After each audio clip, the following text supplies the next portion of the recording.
Israel has started bombing Iran on Saturday, the 28th of February. It's over for Iran. It's over for Israel. It's over for peace in the Middle East. That's what we're going to talk about in this video. Like, comment, and subscribe. Sign up for my free newsletter and links to the guests in the description below. Yeah, so when we started recording this morning, I just told you that Israel started bombing Iran. So you and I, we haven't had a chance to look into this in depth. But how do you think this is going to work out? Why did they do it? How do you think it's going to work out? In my life experience, in my 60 years on the planet, in matters of war, there are no winners. They're just degrees of losing. And when people are thrown into war in extremis, as happened in World War II, it seems to me there wasn't an alternative in World War II except to fight the Nazis. The killing goes into the tens of millions or more. And it's heartbreaking because every death is a lost family, relationship, life. It's all the worse when there are alternatives. And that brings us to the present day. In my view, in 21st century planet Earth politics, there's almost always an alternative. And I think that it's a council of fools who think that ultimately they're going to win by trying to destroy their opposition. My life experience took me into the Northern Ireland theatre where I grew up, but then I had the honour of serving with some very good politicians and trying to get peace there. And I met a lot of people who had actually done killing. They weren't just threatening, that they had been terrorists and they'd killed people, and they had killed people who I knew, some of them. Mm-hmm. And somehow we found a way through.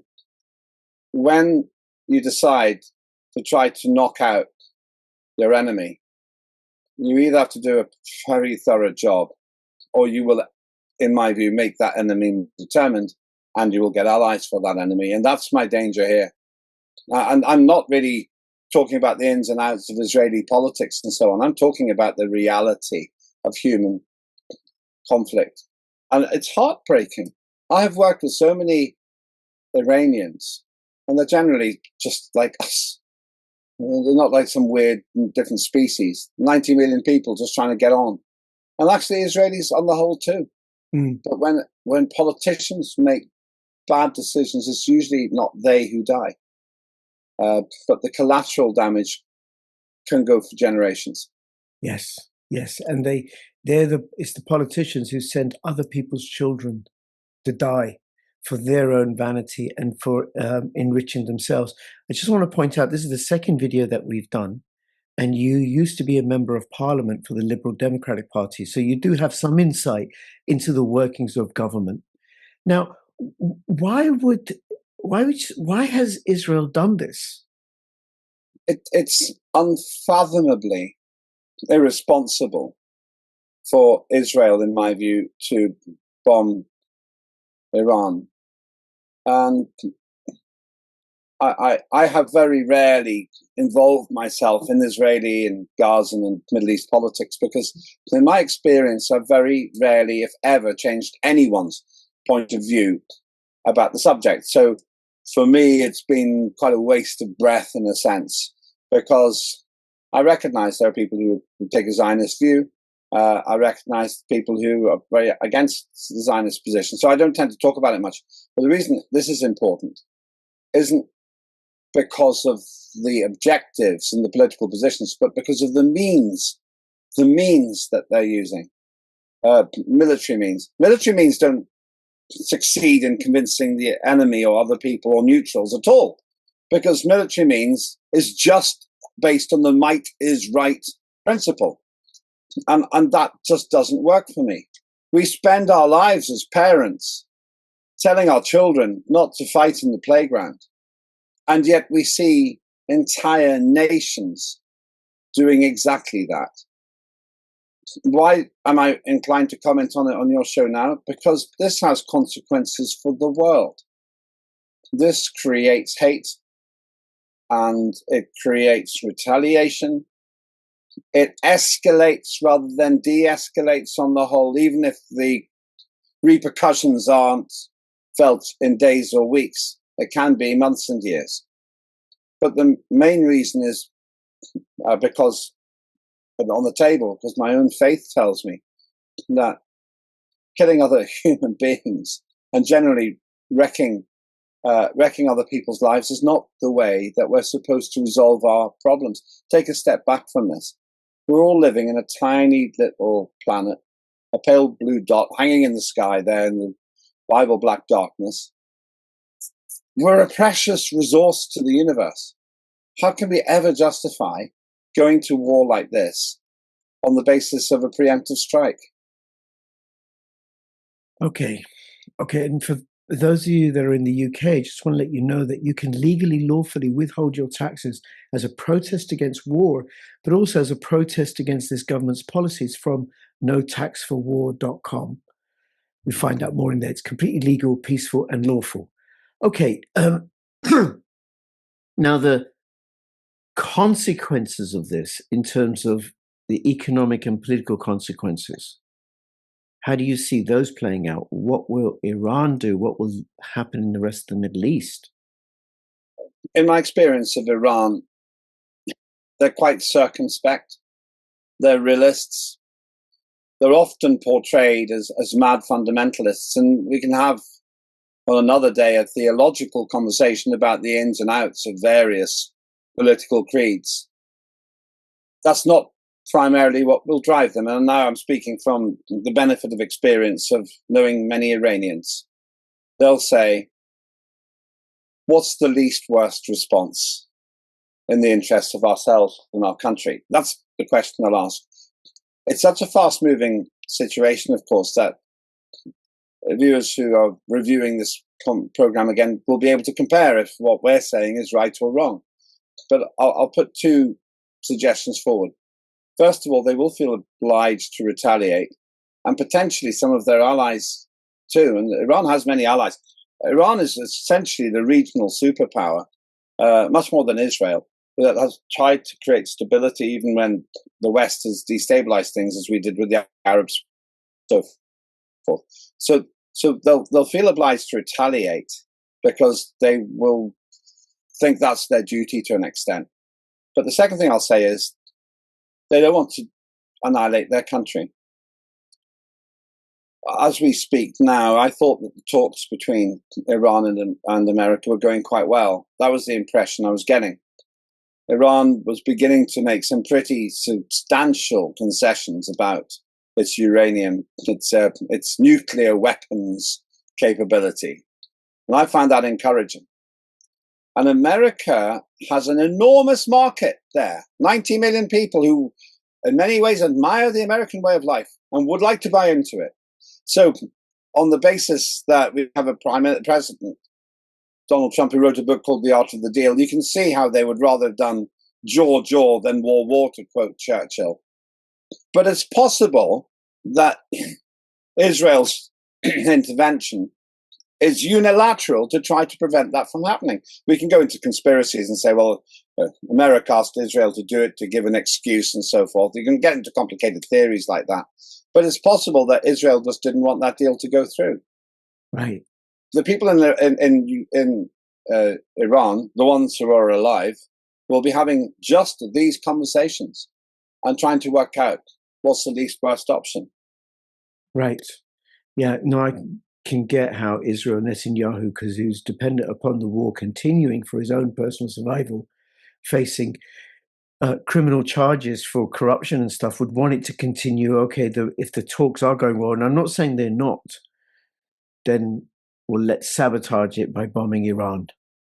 And then that leaves the United States with a particular choice. It leaves Donald Trump with a particular choice. Now, you and I haven't spoken before. This is the only second time we've never spoken before on foreign issues. So I'm curious about, how do you see Donald Trump reacting to this relative to other presidents as well that, we've had the pleasure of witnessing and observing?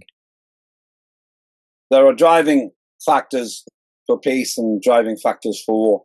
The driving factors for peace are that Donald Trump wants to set a legacy of being the man who created peace around the world.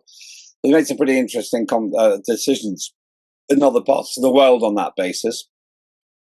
But he's also, by way of circumstantial evidence, which I'll put forward, just about the only world leader who relentlessly talks about the need to end the Ukraine war on the basis of the deaths there.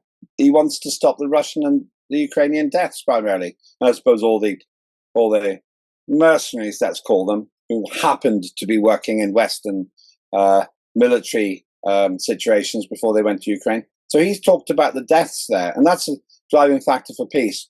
I do believe that Donald Trump has got a faith, and that's important to me. I think people who are atheists don't really have any stake in morality, because there is no morality if there is no higher power on which to hook it. So I believe he has a moral dimension there. But the driving factors for war are twofold. Number one, he's closely tied to Israel. And he may end up thinking, well, you've got me into this mess and I have to get us out of it. I think he gets very frustrated with Benjamin Netanyahu, but it's possible Netanyahu's played that gambit for that reason. And the second driver is his unpredictability. There are times when Trump uses weaponry and American might to make a statement. And I find that very unsettling. And I've been in politics much longer than he has, but I've not been American president. So he knows more than I've got in front of me. He's got the intel. But those are driving factors potentially. Which way does it go? Now, this could be a comment of hope over expectation. I hope that the inevitable retaliation from Iran, depending on how much damage has been done, is limited, and that Trump can put a muzzle on Israeli militaristic ambitions and settle the thing down. But as we speak, I'm not at all sure that that's possible. Interesting.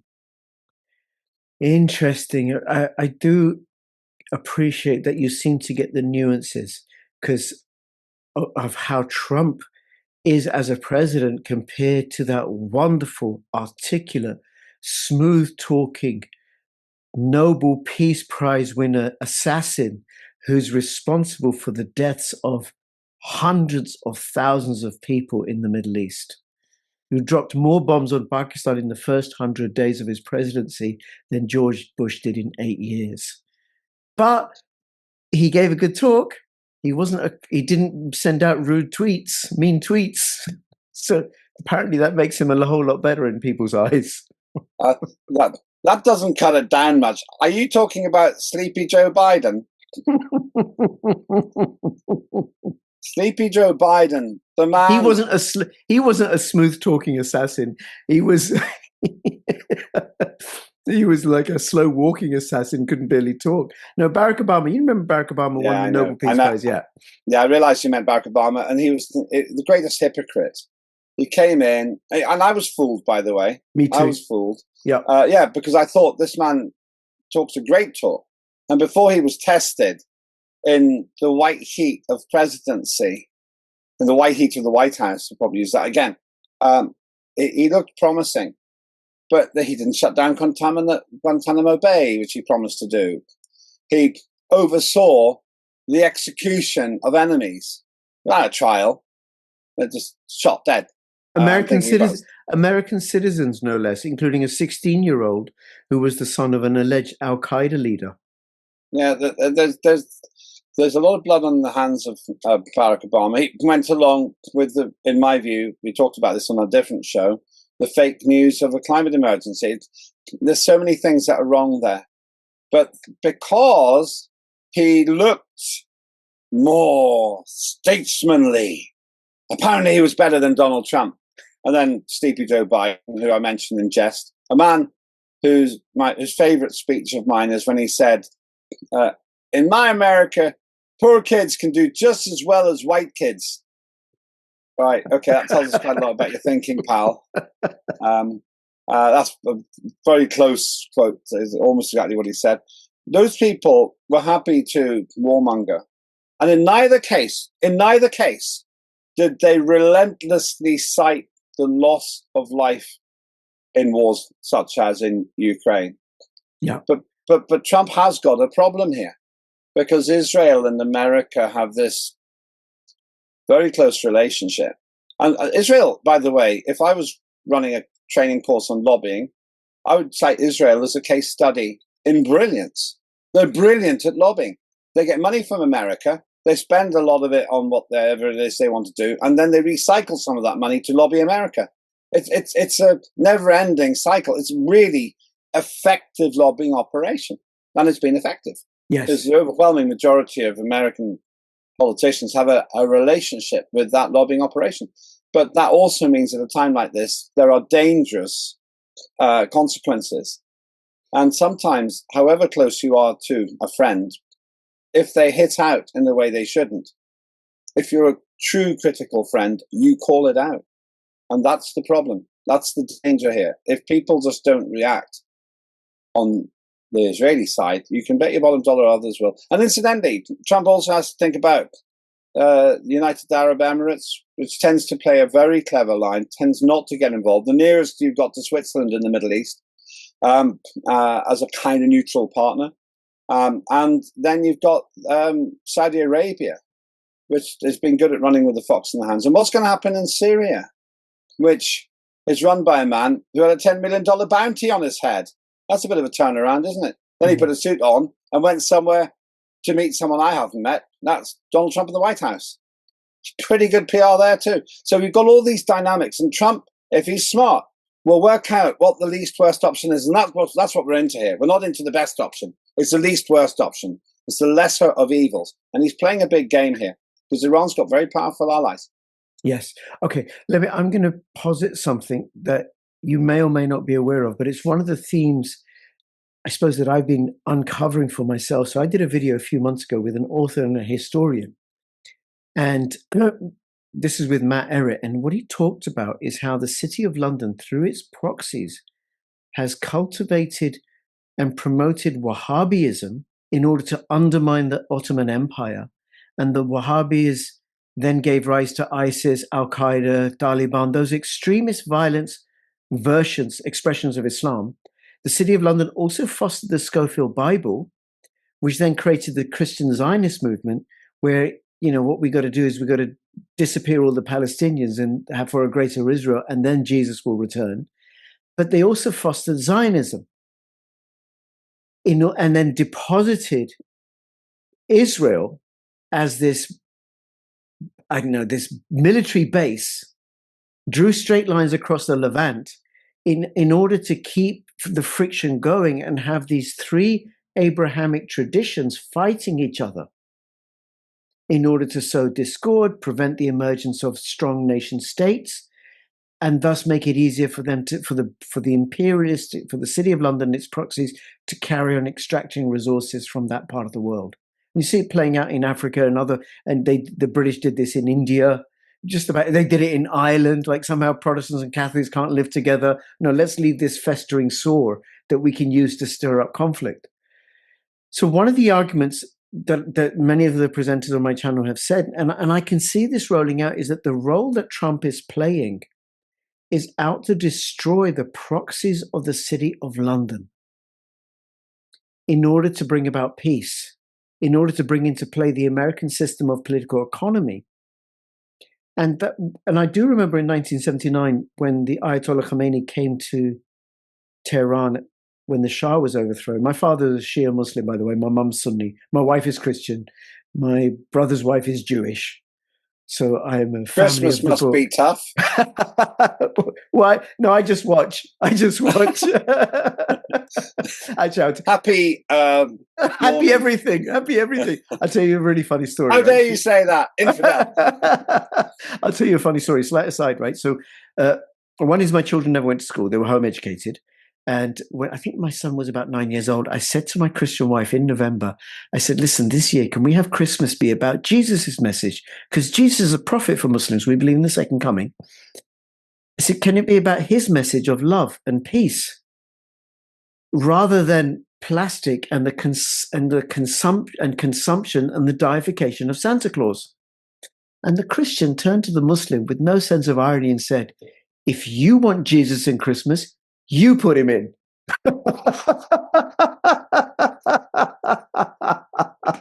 Oh, my wife is brilliant. But anyway, So what he's out to do is to destroy the proxies of the City of London and the power that the City of London has as the source of the evil globalism that is out to. It's just a form of imperialism. That's what globalism is. What do you say to that?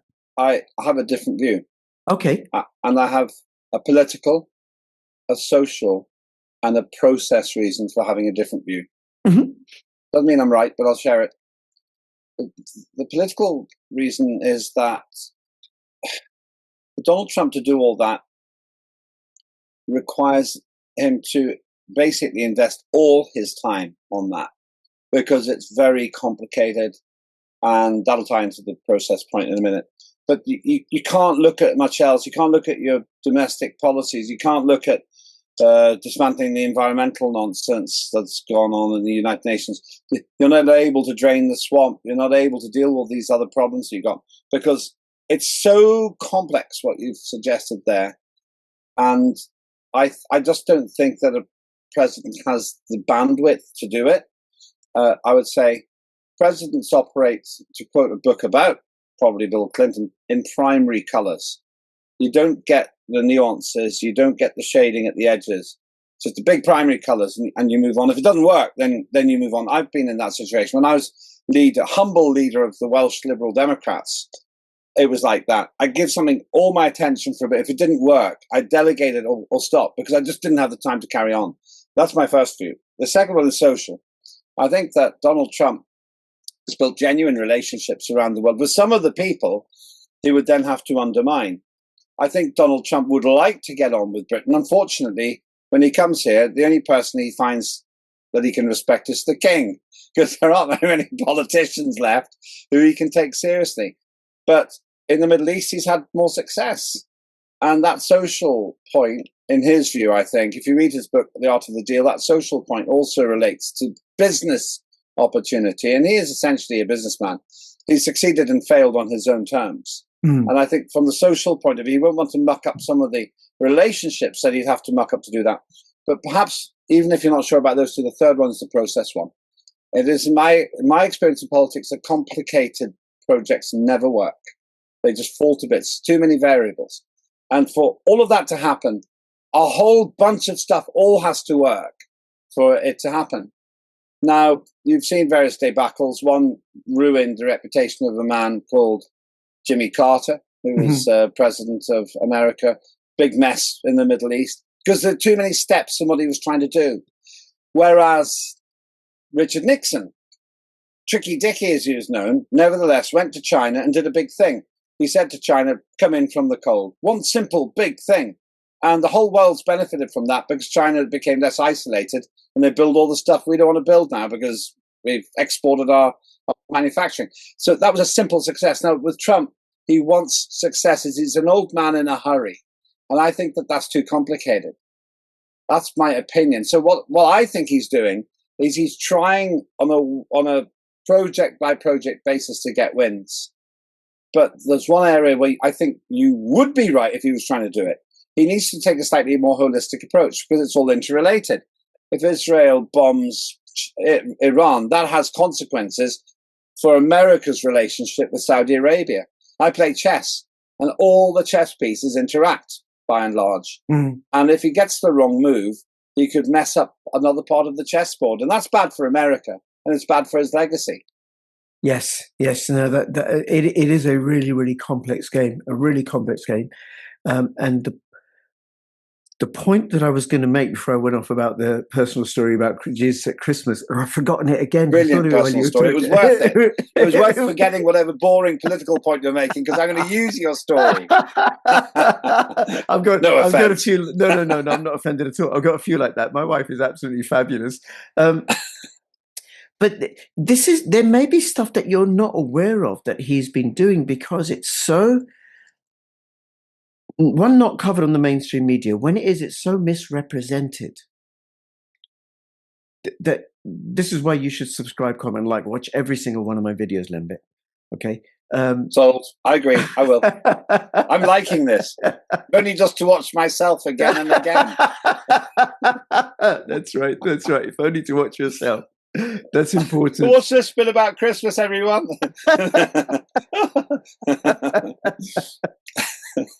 But I can see him doing that. One is I think he's deliberately misjudged and misrepresented by the mainstream media and by political pundits that he's an oaf. He's not. He's not. You don't, given the opposition he faced ever since his first campaign, coming in as an outsider, and then the Russiagate hoax, the Russiagate coup, and the Ukraine impeachment, and all the lawfare against him that he's had to face, and then coming back in with a hostile media, the whole globalist structures against him, that it takes something to defeat that. So he's already accomplished a lot. Then in terms of his domestic policies, you may not be aware in terms of what he's doing with remanufacturing United States, where there's more factories breaking ground in the United States. Then he's replaced LIBOR with SOFR. So the US dollar interest rate was controlled by London through LIBOR. And he's replaced it with SOFR. So now the US domestically prices its own dollar. Then taking on, there was a little country that you may be familiar with that has used opium and drugs as a weapon against economic and political rivals. And they made a lot of money. They made a lot of silver out of that war, right? And they got very good at it. So he's taking those money flows on in Mexico and Venezuela. So he's taking that on.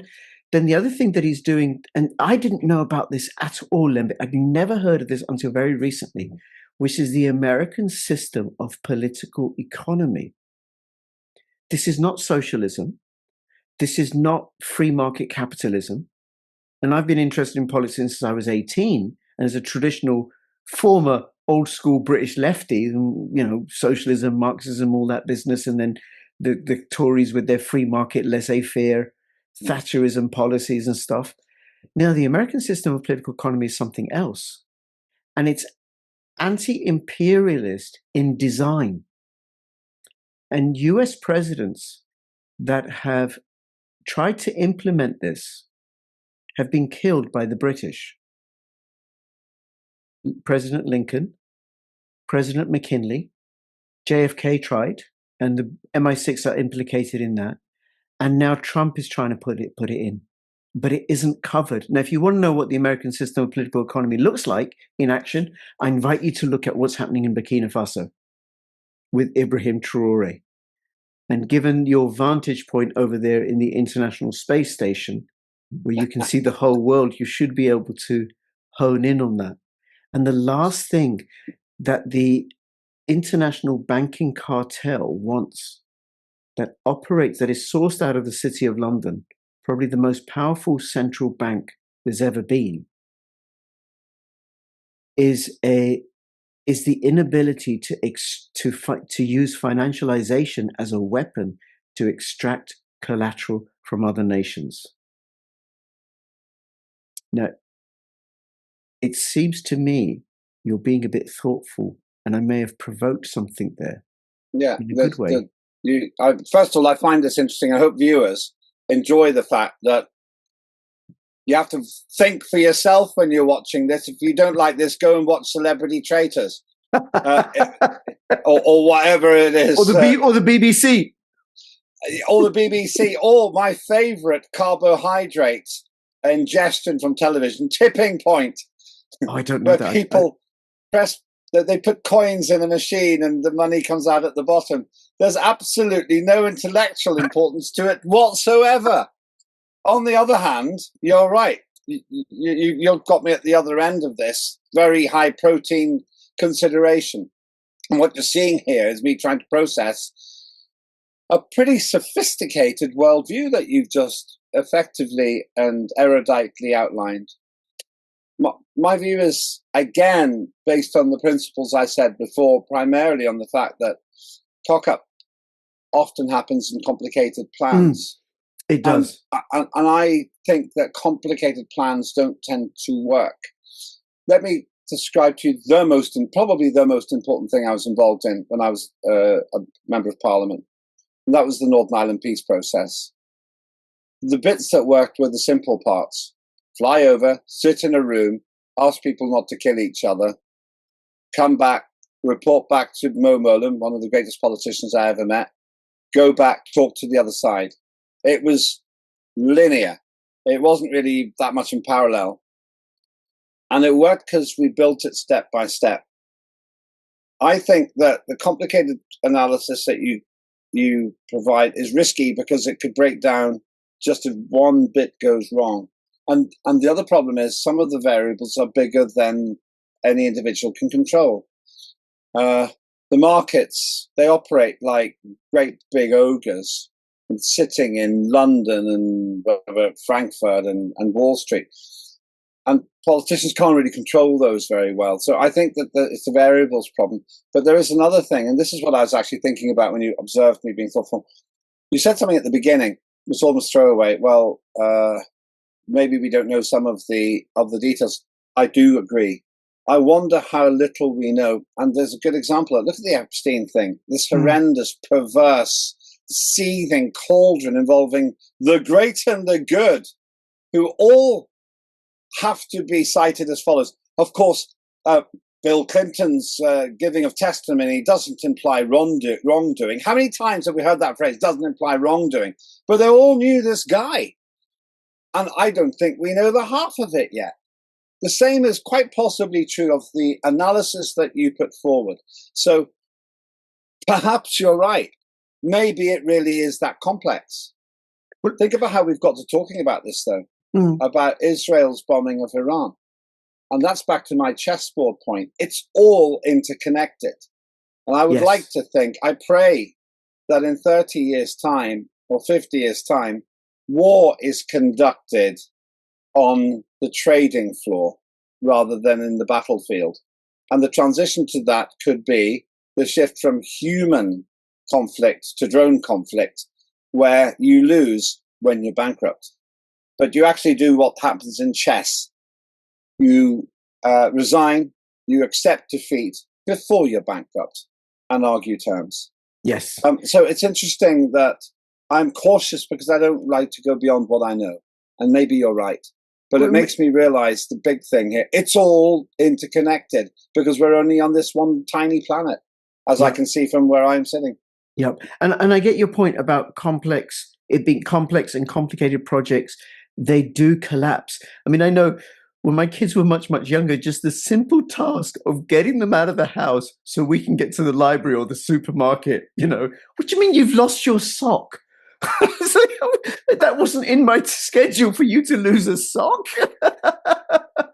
And then I'm late because we're looking for this bloody sock. No, it has to be that sock, right? So never mind like a great big undertaking and like bringing about the world peace or whatever. But consider this. Life is complicated and complex. Also, by the way, the Great Reset Project failed because it's so complicated, so many moving parts. But then what happens is there's changes made. It's rejigged. Some other action is taken to still move it in that way, and it's still crumbling, but they're still trying to move it in that way by accelerating their plans. And okay, we'll try this, adding to the complexity. The analogy is perfect that you've given about the missing sock. Klaus Schwab, the unelected mastermind behind the World Economic Forum, making himself incredibly powerful, a humble academic who creates something so desirable that lightweights like Kirsten would rather be in the World Economic Forum than in Parliament, the mother of democracy. He got turfed out because of accusations about misbehavior. That wasn't in his plan. Yes. Bernd Brenter, who I met and was not impressed with, who was the big supremo, he's just resigned because of the Epstein thing. That wasn't in the game plan. It wasn't in the game plan, that's right. But okay, consider this about how come Britain, this tiny, tiny little nation, was able to rule so much of the world. Let's just take India. India, way more populous, way more powerful, an industrial power, so far away. is what the British got really, really good at is ruling through proxies and managing those proxies and taking care of those proxies. And then through all the, I don't know, the trillions of pounds that have passed through the City of London over hundreds of years, using that money to set up structures that enforce carry out the City of London's imperialist agenda. And now they're doing it through globalism.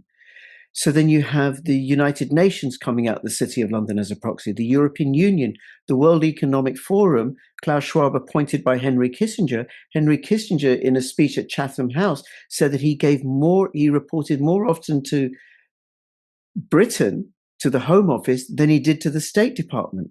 And Henry Kissinger, selected by the CIA, taught in a school I think in Harvard that was set up by the CIA, and the CIA trained by MI6 as it transitioned from OSS to CIA. So if we go back, we can see, and one of the things that struck me